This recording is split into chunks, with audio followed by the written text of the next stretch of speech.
करने के बाद ये सब पत्ते उठा रहा रोडों के ऊपर, कुछ शर्म नहीं आ रही। कहीं जाके काम करे ना तो 30,000 रुपये का 20,000 रुपये कमाएगा। मगर देखो और दिखाता हूँ क्या उठा रहा है दोस्तों। देखो ये बकरी का फार्म खोल लिया, पत्ते कटवाया ये पत्ते वो कटवाया अलग बात है, मगर ये देखो कचरे बटोर रहा है यहाँ से।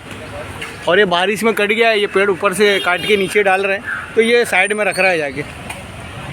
अबे और नहीं ले रहा। शराबी माशाल्लाह, आंखें गुलाबी, चेहरा शराबी, गाभिन बकरी और वाइट आंख बकरी माशाल्लाह, एक नंबर।